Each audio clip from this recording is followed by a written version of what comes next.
his reigns, the hustlers whose aspirations he carries are full of expectations that the chief hustler himself will fulfill those pledges. One of the pledges was to set aside a special kitty of 50 billion shillings, dubbed the Hustlers Fund, besides creating employment opportunities to bridge the existing gap. One of the hustlers, 35-year-old Charles Kipyegon, a taxi operator in Kakamega town, says he's optimistic that the pledges will be actualized, as Alan Ochanda reports. At this taxi terminus in Kakamega town is where 35-year-old Charles Kipyegon and his fellow taxi operators converge, awaiting passengers who request for their services online. Kipyegon accepted our request for an interview, and once inside his car, he reveals to us he holds a bachelor's degree in actuarial science from the prestigious Makerere University in Uganda. I went to Makerere for 3 years, and Makerere taught me a lot because I was doing actuarial science about risk management. Actuarial is wide, actually. It's about insurance, policies, work, all those things. And I graduated very nicely there in 2019. Kipyegon sat for his KCSE in 2007, and upon failing to secure a direct booking for local universities, he opted for A-levels in Uganda in Form 5 and 6, before enrolling and finally bagging his bachelor's in 2019. He will come back home the same year, armed with superior credentials, but was confronted with the reality of unemployment. Political campaigns were just gathering momentum, and Kenya Kwanza's pledge of setting aside the Hustlers Fund endeared him to the formation.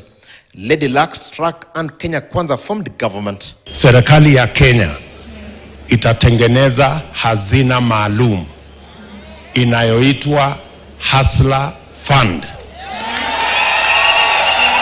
Na hiyo Hustler Fund tutaweka pesa ya serikali shilingi bilioni 50.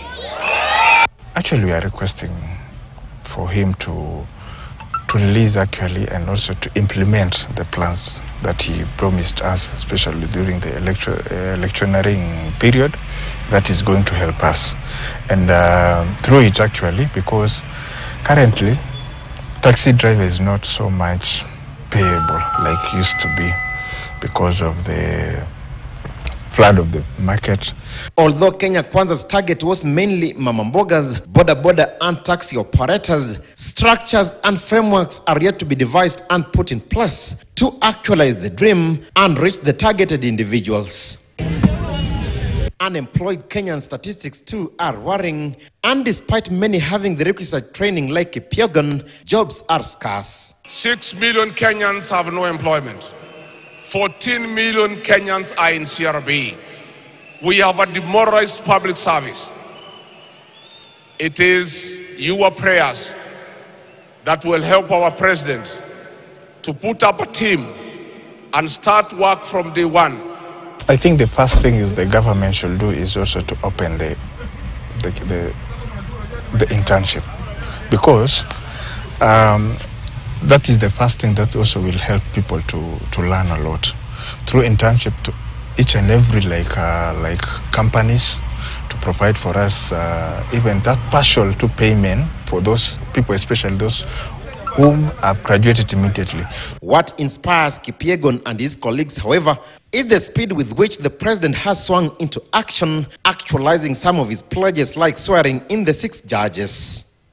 Alan Ochanda, KTN News.